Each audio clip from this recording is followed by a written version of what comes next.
Good morning, student.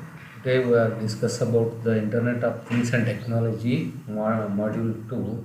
I am Professor N.K. Amnagunda from Vilasugar Institute of Technology. Today I am going to start Module 2. In Module 2, we are going to learn about the smart objects. What is smart object? It is a definitions. A smart object is one which is connected to the networking system. They generally we can treat it as smart object. The things means networking elements to be connected. Those all the elements are treated, all the objects are treated as smart objects. Means all the objects which is to be connected to the network, that is known as smart object. Sensors are fundamental building blocks of IoT networks. Sensors are the foundational elements found in the smart objects, the things in the internet of the things. Smart objects are any physical objects that contain embedded technology to sense or interact with their environment in a meaningful way by being interconnected and enabling communication among themselves or an external agent. Those are all the elements are treated as smart objects in the IoT. So we are proceeding to the step by step. What is smart objects? What is sensor? What is actuators and smart objects? We are going one by one. Then we will realize all the information about the IoT related parameters. So first we are consider a sensor. A sensor which is a device. It is like a transducers. Transducers means one energy is to be transferred one form into another form. What it does? Actually, it does the whatever the optical energy which is to be converted in the form of electrical signal, the same signal is transferred to the networking center or information center. That is called sensors. Sensors, various types of sensors are available at present market. Depends on the nature of application, you have to be selecting a sensor. It is one of the intelligence factor. So different categories of sensors available in the field. Different field is in scientific, depends in medical science. They are using different sensors. Depends on the nature of application and the requirements. So a sensor, it senses. More specifically, a sensor measures some physical quantity and converts that measurement reading into a digital representation. The digital representation is typically passed to another device for transformation into useful data that can be consumed by intelligent devices or humans. So, sensors are limited to human like sensor data. They are able to provide an extremely wide spectrum of rich and diverse measurements data with far greater precision than human sense. So, for example, a human eye can observe the object limited amount of distance because its capacity is this much. So what they are doing, the scientists are designed according to its coverage distance. The cost is also depends on the nature of coverage distance, how much distance it is covered. Because varieties of sensors are there, especially for defense. They require the large distance coverage sensors. Those are more concentrated as well as more costlier because they have to detect different enemies, different terrorists, so many areas they wanted to scan. At that time, very concentrated sensors are required. That is depends on the that defense applications. The quantity converts that measure the reading into a digital representation. What it does, whatever the information, the analog informations to be converted in the form of digital representations.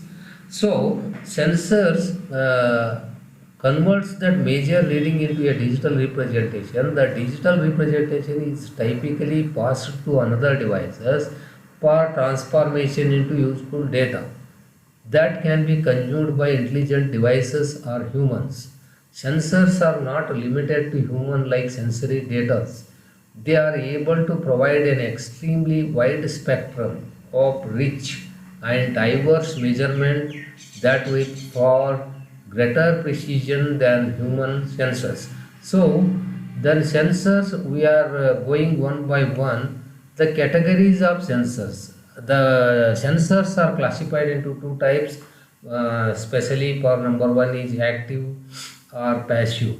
Sensors can be categorized based on whether they produce an energy output and typically require an external power supply, that is treated as active sensors. Active sensors produce the output and requirement of typically require an external power supply, whether they simply receive the energy and typically requires no external power supply, that is known as passive sensors, or invasive or non-invasive. Sensors can be categorized based on whether a sensor is a part of environment, it is measuring invasive, or external to it, that is treated as non-invasive. These are the two categories of the sensors. One is active and another one is passive. Active generates the output, but passive does not generate the output. So these are the major class in the sensors. So in this module we are more concentrated on sensors and actuators, all these parameters. So we are proceeding one by one. Contact or no contact type. So contact or no contact, if it is physically it is connected or not connected, based on that category we can convert it, call it as contact or no contact. And second point, sensors can be categorized based on whether they require physical contact with what they are measuring, contact or not contact, no contact. Because nature of the work, physically you have to be connect the sensor and you collect the information. It is type of contact sensors. Not contact means without contacting the physical objects, you can gather the information. No contact means remote consideration, we have collected the informations from various levels. And absolute or relative, it is another type of sensor. Sensors can be categorized based on whether they measure on an absolute scale or based on a difference with a fixed or variable reference values or relative values. These are the class of sensors. We are proceeding one by one. Area of application, in which area the sensor is useful. Then sensors can be categorized based on the specific industry or vertical where they are being used, because various types of sensors are there, because industry peoples they require a different purpose, different sensors, because they are mentioned all the configurations as well as its capacity to coverage the distance, and whether you are using the sensors in science and research applications, or you can use it for experimental aspects or commercial aspects. So in this way we can categorize, and categorically we can divide the sensors. How to sensors measure? Sensors can be categorized based on the physical mechanisms used to measure sensory input. For example, thermoelectric or electrochemical or piezo-resistive, optics, electric, fluid mechanics, photoelastic. So these are the examples of the categories of sensors. You can use it in physics also, you can use that types of sensors in electrical, fluid mechanics, mechanical industries, chemical industry, pharmaceutical industries. They are using different applications for different sensors. So sensors, what sensors measures? What is the function of the sensors? Sensors actually measures the output information. It may be image, or it may be data, or it may be any other objects that should be captured, all the physical phenomena to be converted into the electrical signals. Afterwards, sensors can be categorized based on their applications or what physical variables they measures. Another important point is note that this is by no means an exhaustive list, and there are many other classification and taxonomic schemes for sensors, including those based on the material, cost, design, and other factors. These are the governing factors while selecting the sensors. Before selecting, you should be thorough knowledge about the type of sensors, its capacity, and its storing capacity and memory power. So many criteria should be, list of criteria should be understood about the sensor. Afterwards, you have to be purchase the sensors. Then we are classify these sensors depends on the position. Position means a position sensor measures the position of an object. The position measures can be either in absolute terms or absolute position sensors, or in relative terms, or you can call it as a displacement sensors. Position sensors can be linear, angular, or multi-axis. For example, you can take the position examples of sensor is potentiometer. Potentiometer continuously changes its input. Then inclinometer is another example of this sensors. Proximity sensors is another examples for this position sensors. Now we can proceeding another type of sensor, that is pose. Occupancy and motion. Occupancy sensors detect the presence of the people and animals in a surveillance area, while motion sensors detect movement of people and objects. For examples, this type of occupancy and motion, electric eye, radar is the best example for this type of sensors. Now we are going to one by one types of the sensors. Then velocity and acceleration. Velocity you are already familiar. These are all the physical phenomenon. The speed of the motor or speed of the vehicle we have to be find out accurately. We are using the sensors, that is known as velocity and acceleration. Velocity means speed of motion. Sensors may be linear or angular, indicating how fast an object moves along a straight line or how fast it rotates. Acceleration sensors measure changes in the velocity, that is known as velocity and acceleration sensors. For example, accelerometer and gyroscope are the best examples for velocity and acceleration sensors. Next we are proceeding to measure the force. How we will measure the force? Force is actually a mechanical phenomenon, physical phenomenon. Even though we can measure in other forms, force sensors detect whether a physical force is applied and whether the magnitude of force is beyond a threshold. Example, force gauge, viscometer, tactile sensors, etc. are the force. Then next we are proceeding to the another type of sensor, that is pressure. To measure the pressure, these are all related to the mechanical. Pressure can be measured. External as well as internal pressure sensors are related to force sensors, measuring force applied by liquids or gases. So best example for force means force gauge, viscometer, tactile sensors are the best examples for force sensors. Pressure sensors are barometers, Bourdon gauge and piezometer are the best example of the pressure sensors. Now we are going to another types, acoustic. Acoustic sensors measure sound levels and converts that information into digital or analog data signals.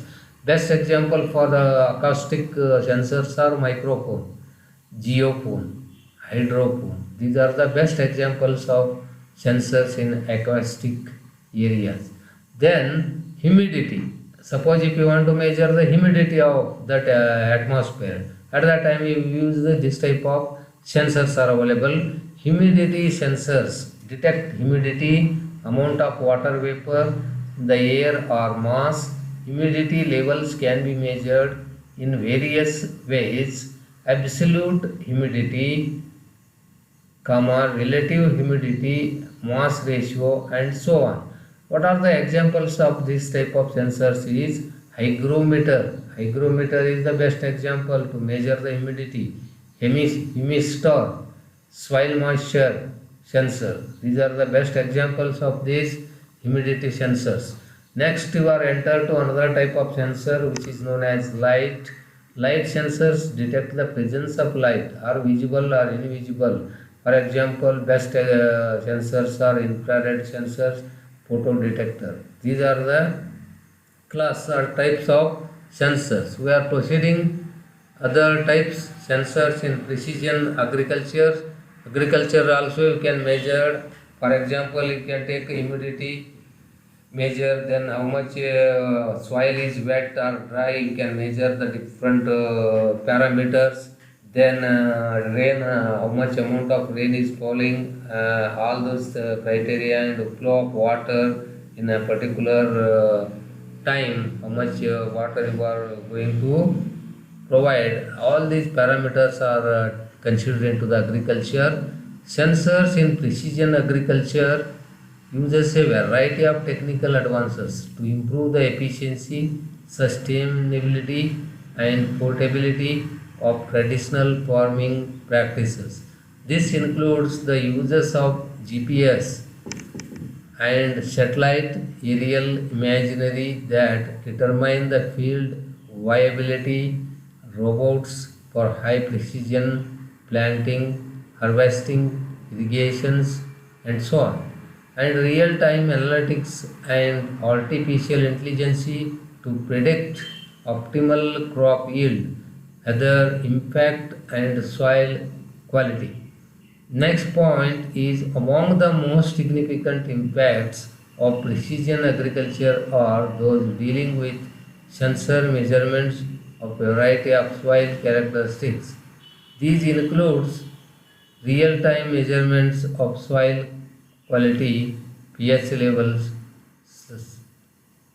salinity, toxicity levels, moisture levels for irrigation planning, nutrient levels for fertilization planning, and so on. These are the sensors you can utilize in the field of agriculture. So that is gives maximum throughput or maximum yields to the farmers. And next we can go for sensors. Day to day we are observing Android mobiles are available every person. So it is one of the best example of the sensors in a smartphone. So you can observe that what are the parts are there in the Android phone. So what are the parameters, what are the physical parameter, what are the softwares they are involved or loaded. You can observe near field communication, and here they are using proximity sensors. Proximity sensors they are utilizing. And another point is magnetometer is there for measurement of the magnetic. Accelerometer is also arranged, they are installed in Android applications. Humidity sensor is also there because you observe that it measures the temperature, day-to-day temperatures, it provide the information, humidity information also it is provides. And another arrangement for this gyroscope, then whatever that changes that we observe in gyroscope. Thermometer is also there. Every day it will give the information about a local areas temperature. Then touch screen is there. Touch screen, light sensors are there. Global positioning system, GPS system is there in Android applications. Pedometer is there. Camera is also there. So many mechanisms are involved in the Android applications. Nowadays the peoples are taking the advantages. They are control all the agriculture activities or office automation or factory automation through the Android applications only they are covered and controlled. These are the major assets in the communication industries. In this way, the sensors are involved and govern every field. Not only this, several fields without sensor you cannot achieve any information, because these are the sensors are most important, because information should be gathered with the help of sensors only. Without sensors we cannot grab the information, cloud the information. Only information is the major source in the information industries to collect. It may be formatted or it may be unformatted, that is different things. But we have to collect the information, we must require a sensor. Sensors played an important role in case of IoT. Now you are entered to the another type. These are the actuators. Actuators are the devices which promotes the outputs. Then output feedback, get the feedback to as a input, because it is a closed loop operation. Actuators are natural complements to the sensors. Sensors are designed to sense and measure practically any measurable variables in the physical world. They convert their measurements typically into electrical signals or digital representation that can be consumed by an intelligent agent, a device, or human beings. Actuators, on the other hand, receive some types of control signals, commonly an electric signal or digital command, that triggers a physical effect, usually some type of motion, force, and so on. Sensors provide the information, actuators provide the action. Actuators are most important in case of IoT industries. These are also promote the information, acts like a sensor, but these are giving the feedback to the input as well as output. Then only output is more efficient and throughput is maximum. So another important point is micro electromechanical system, MEMS. In short form we are called it as a MEMS. One of the most interesting advances in sensors and actuator technology is in how they are packaged and deployed.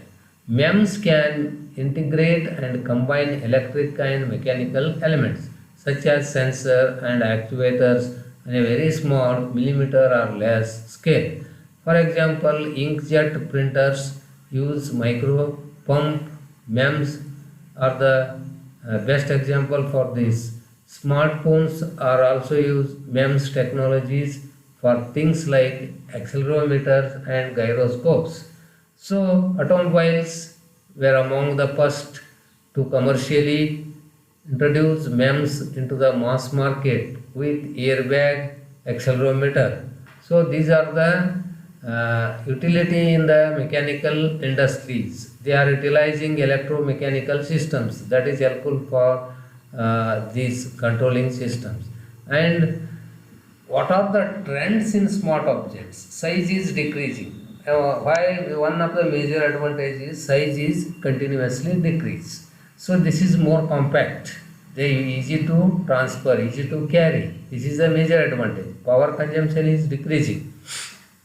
Less amount of power consumption. Then processing power is increasing. So process at the time of process the information, power to be increased. Communication capabilities are improving.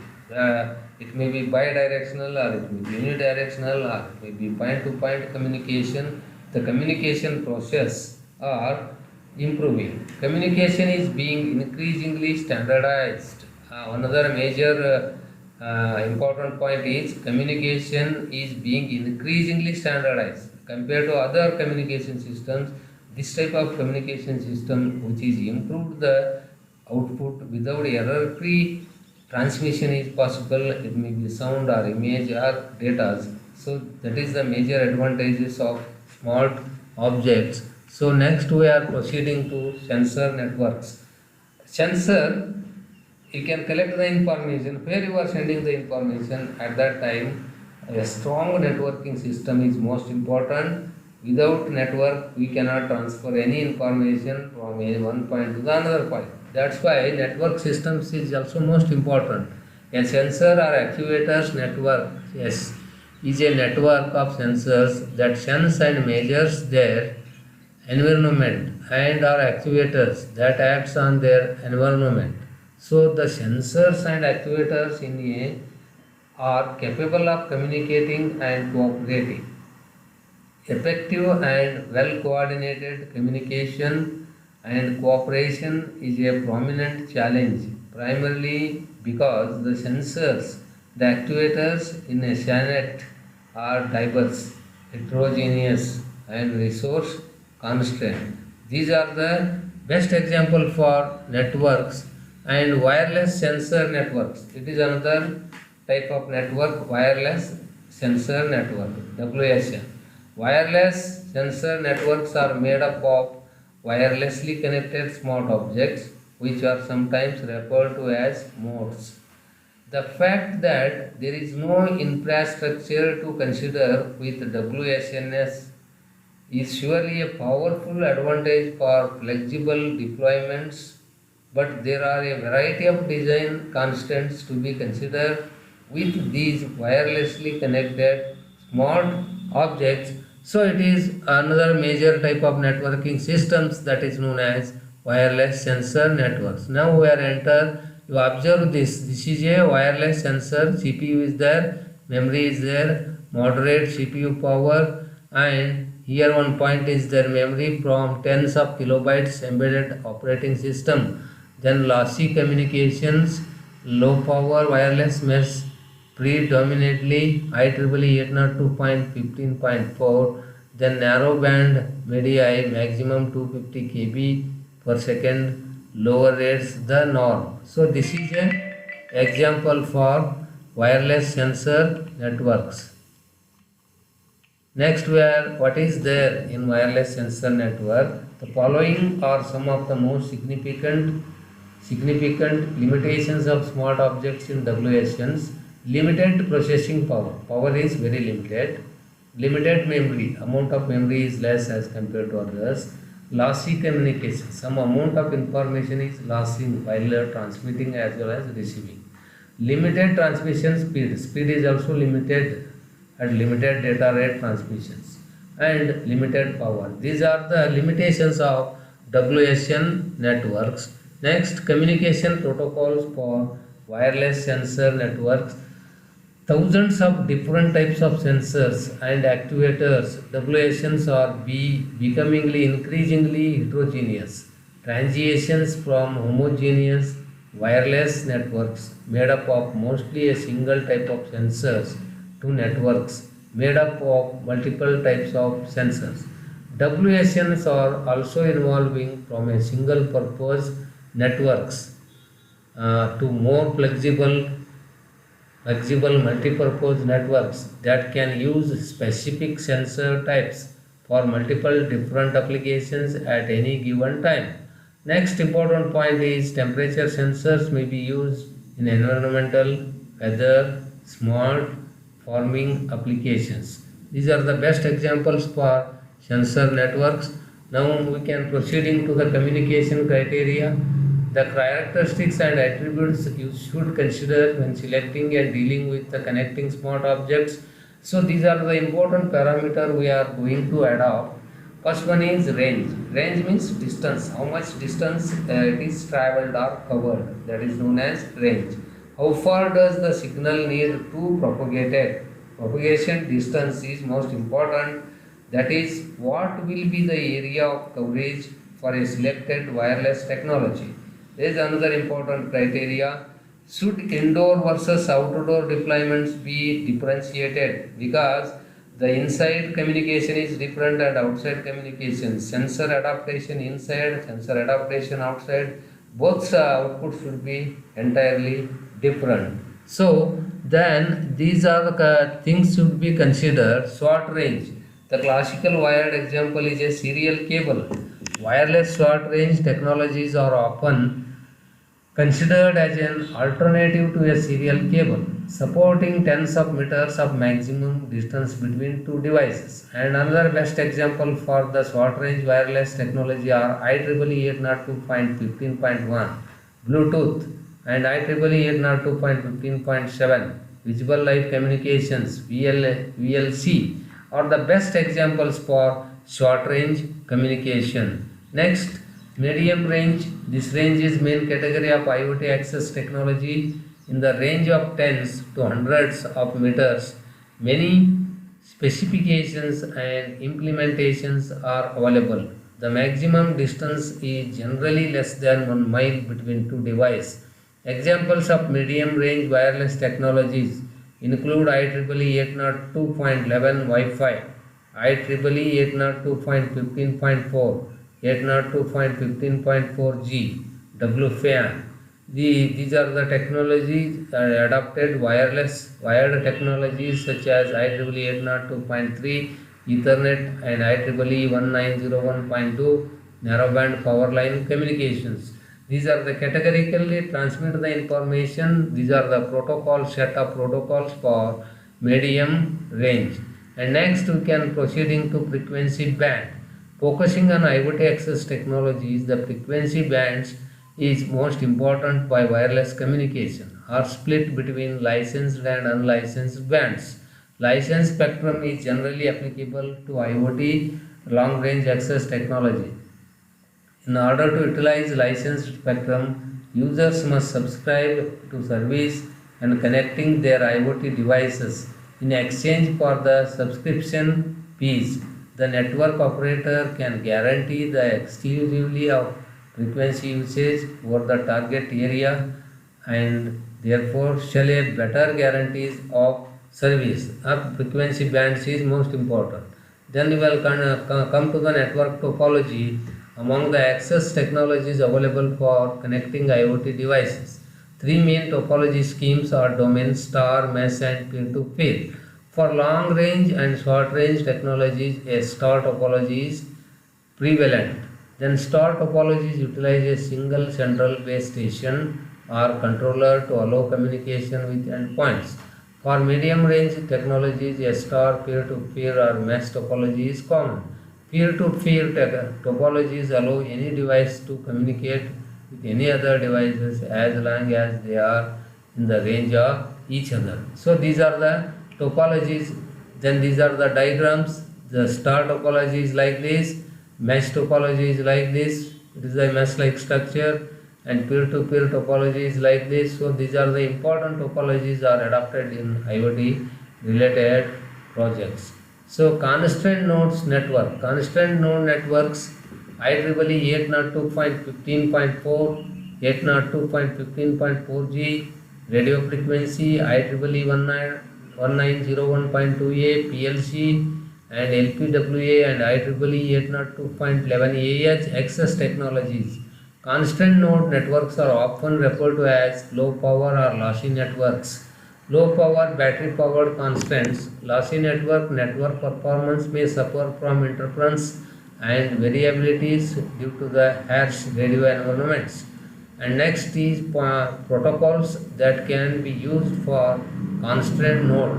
Network must be evaluated in the context of the following characteristics: data rate and throughput, latency and determinism and overhead and payload. These are the most important parameter in constraint node networks. So they will stop.